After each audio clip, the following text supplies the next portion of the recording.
For me, you guys telling your story and who you are and your relevance in the game is the most important thing. So how do you enjoy the content side of the game? Starting a company from scratch, there's so much to do on a daily basis. Michael is just an incredible content machine. He's an awesome storyteller. Is there a dream collaboration from the entertainment world? With some celebrities or some artists, etc. You look at it and go, there's no way they would ever go to a country bar and have a beer. It just doesn't work. But with Michael, very much you can see, okay, this guy's authentic, he's genuine. Those are the kinds of collaborations that would be perfect for us. Favorite moment in your career or most unforgettable race when you were on the track? I remember the night that Jeff Gordon tied Dale Earnhardt Sr. in the number of wins. That was out in Phoenix, and drove a giant black number 3 flag from the cockpit of his race car around the track as a victory lap. Was very emotional. People.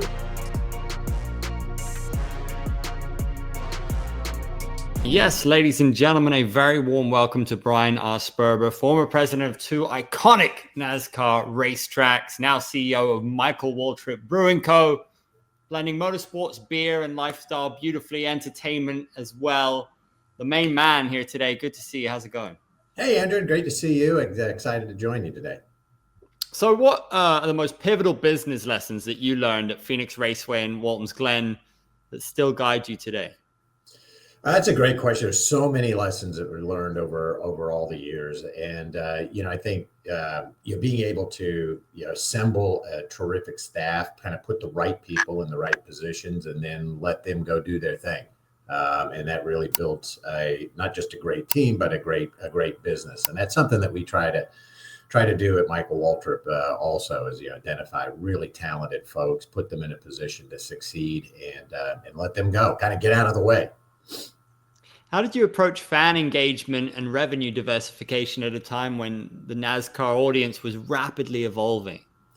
Yeah, those are some really wild days, because you had just incredible growth and just the sheer numbers of fans that were coming to the venues and tuning in on TV. But you also had this growth in terms of different, the buzzword in the industry was segmentation, and what that really meant was just that people from different walks of life were coming to check out what's the buzz about NASCAR. And so, on one hand, you're building more grandstands and trying to create more parking just because you have just sheer numbers of folks coming to the event.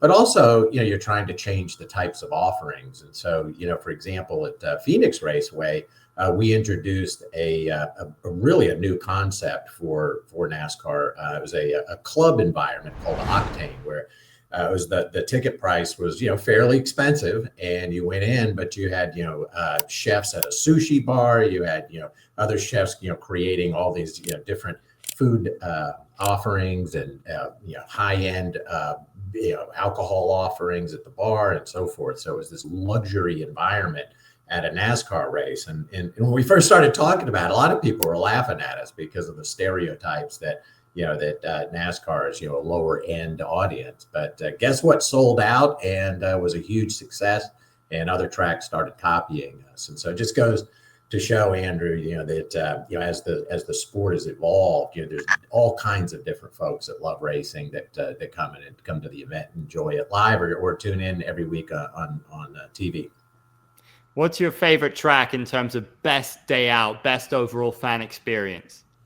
Wow, that's a great question. I mean, I love so many of them. And if I took out the ones that, I had the opportunity to work at, I would say probably, the one that just happened yesterday, Sonoma Raceway, is just the absolutely fantastic experience because it's so different than what you see at many of the other NASCAR venues and other motorsports venues. With proximity to wine country, there's a great opportunity to entertain clients and guests, and then the staff there. One of my friends runs the track, and his team, they do a great job. And so really love Sonoma, but hard not to like Charlotte and Bristol and Daytona, and of course Phoenix and Watkins Glen are always going to have a special place in my heart.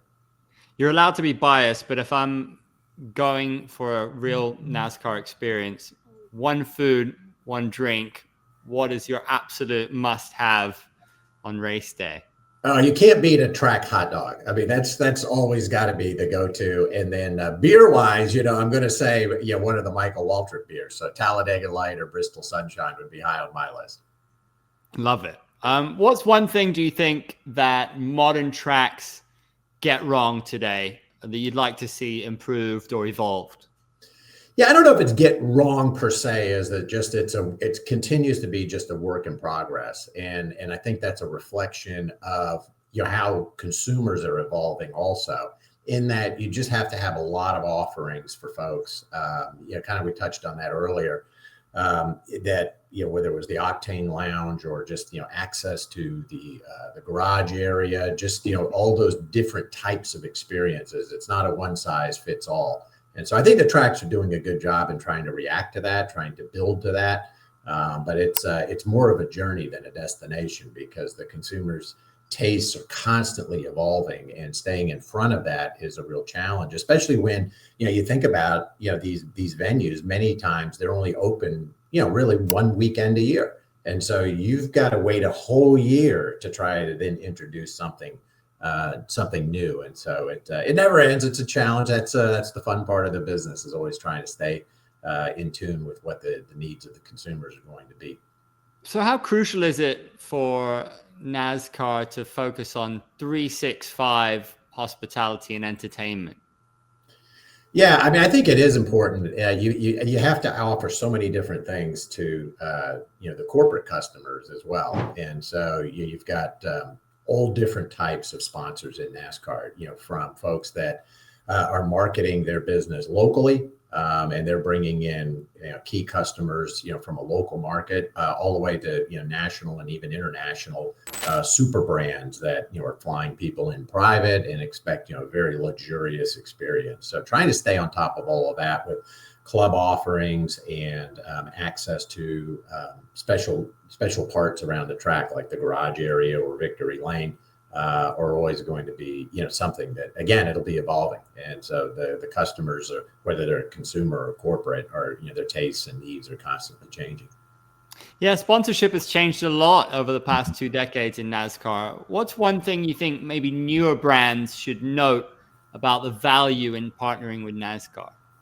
So I think, one of the things that's so great about NASCAR is that there really is an opportunity for brands of all different sizes to have success. And it's not just, one path forward. There's so many different ways in which you can get involved in motor racing in general, and NASCAR specifically. And so programs can be built to different sizes, can be built to meet different marketing objectives. And to me, I think NASCAR is one of the most powerful, if not the most powerful, business to business platform on a week to week basis, where you can interact with different brands. You can open up new opportunities to drive business. And so I just encourage any brands thinking about it to learn all they can and jump in and take advantage of it, because it's a really powerful vehicle.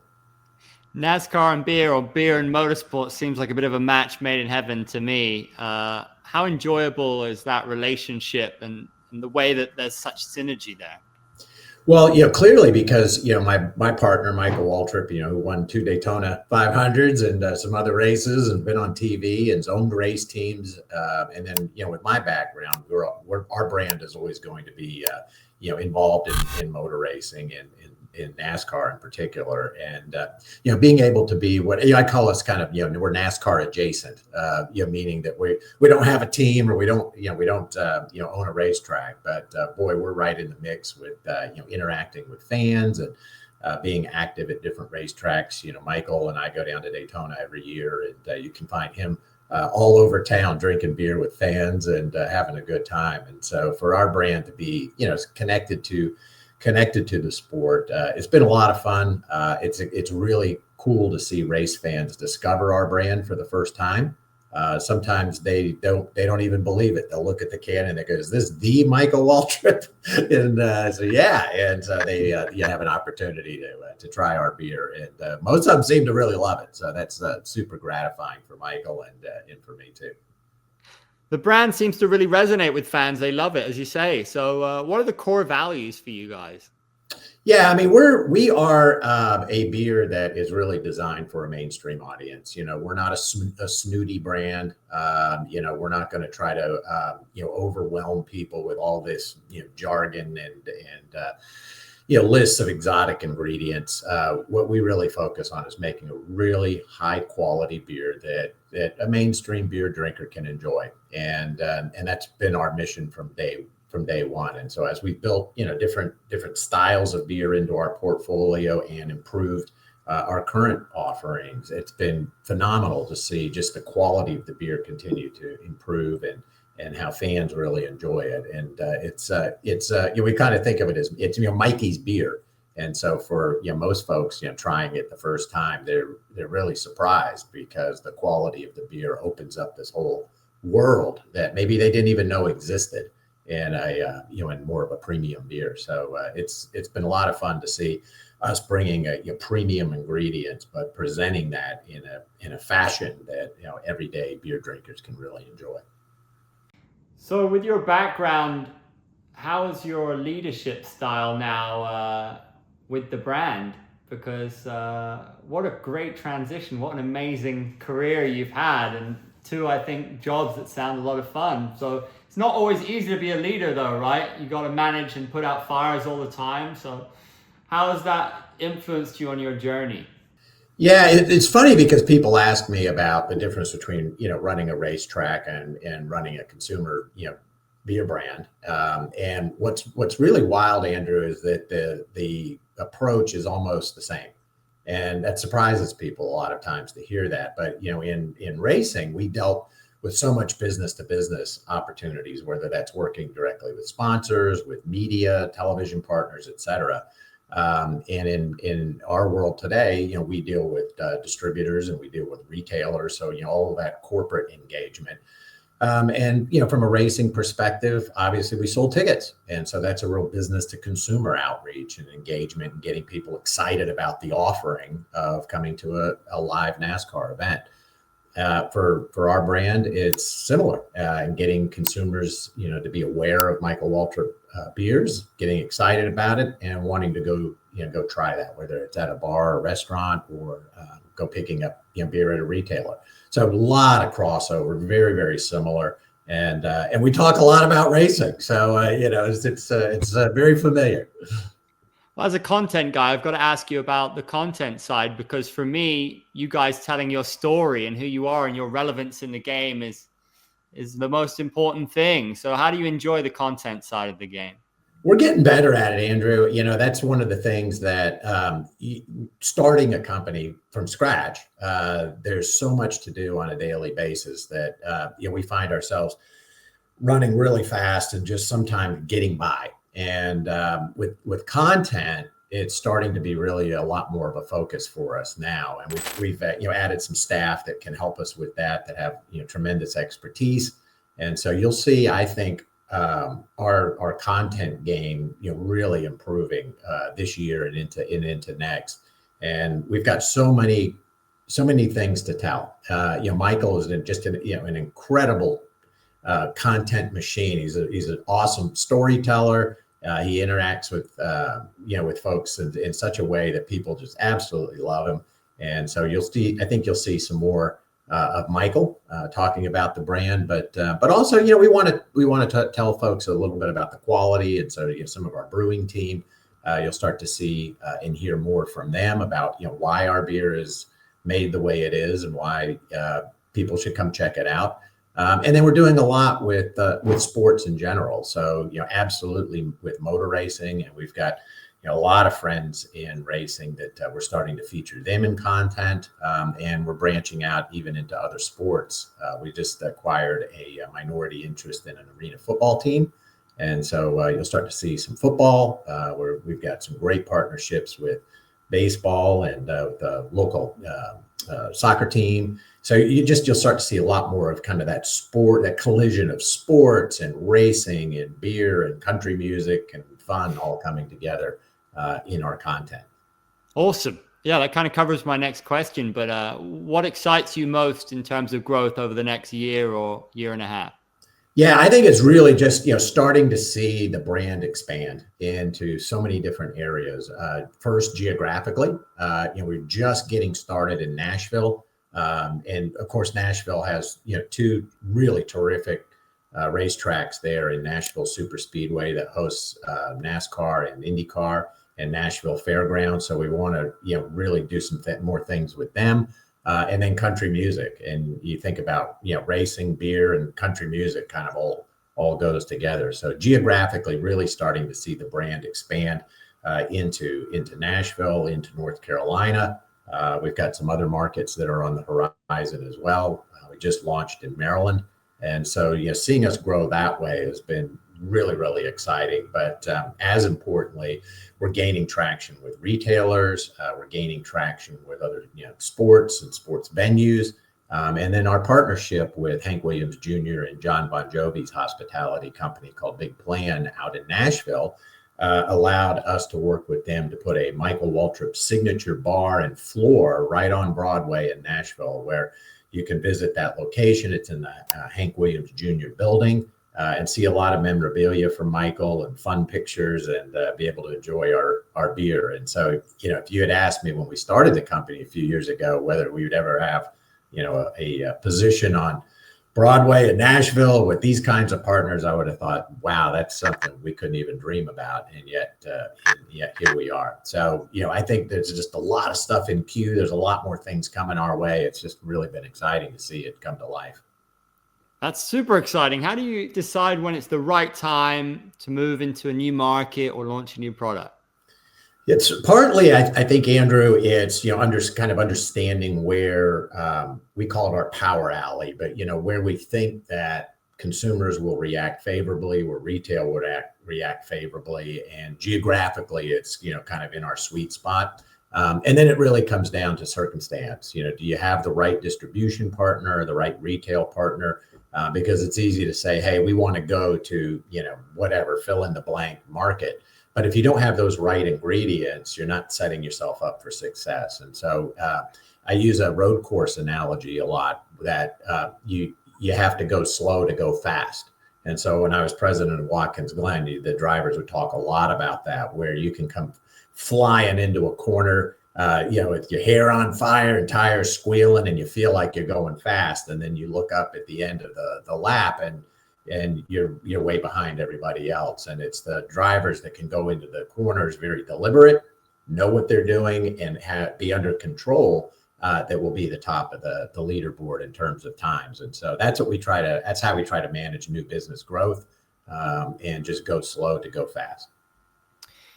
Can you walk us through your product development process? What can fans expect next in the lineup? Yeah, well, oh my gosh, I'm so glad you asked that. We have a new beer that's coming to complement. We have Bristol Sunshine, which is our tangerine ale. Oh, I got my promotions manager here. He's excited. We've got Bristol Sunshine, which is our tangerine ale, really light, easy to drink. Talladega Light. It's a light lager, a little tip of the hat, of course, to the old Will Ferrell movie. It's very easy to drink, and people really love that beer. It's our #1 seller. But coming this summer, we have a double lager, which is, I don't know of any other brewery that's producing a product like this. And it's going to be called the Big One, of course, which is a reference to the big wrecks that can happen at Daytona or Talladega. And Michael had a funny comment about it. He said, his whole life he tried to avoid the big one at the tracks, and now he can't wait to have another big one, which is the double lager beer. You touched on it already, but it's such a beautiful blend, isn't it? Motorsport, beer, country music. How do you strategize to make the most of that? Well, we're starting to really think about the brand as almost like an early days of, say, a Margaritaville, where you have a passionate audience around beach culture and a lovable front man. And then they work very hard to expand that brand into other areas where their customers and their fan base work, live, and play. We're thinking about that the same way, and that we've got a very passionate fan base with race fans and country music fans, and a lovable front man with Michael. And so, where can we take the Michael Waltrip brand to places where our fans and supporters live, work, and play. And so you'll start to see a lot more. We're going to do some things around, licensed product, which, could be, coolers and other, automotive related products, live entertainment. We're working on some really exciting things in that space, and then product extensions. And so beyond beer, what other products can we develop in-house that really reflect that lifestyle? And then finally, you touched on it early, Andrew, content. And I think we're in a unique position is with this intersection of sports, racing, beer, music, to be able to create some compelling content and really build on that. So, all of those things are all in our plans over the next 24 months. You already mentioned names like Hank Williams Jr., John Bon Jovi as well. Exciting names that have that history, I guess. So what do you look for in a collaboration? Well, I think it's just got to be the right fit in terms of vibe, and I'd love to tell you that there's, some focus group that does a lot of, research on it. But the reality is you just kind of know when you know. And so, it made it exciting when we partnered with the Nashville Cats, which is an arena football team. Fantastic management. Team's been very successful. And their ownership group is 2 NFL coaches, Jeff Fisher, who had been the NFL head coach of the Tennessee Titans for many, many years, and John Gruden, of course, has won Super Bowls and has been on television for a long time. But those guys just felt like a good fit with Michael.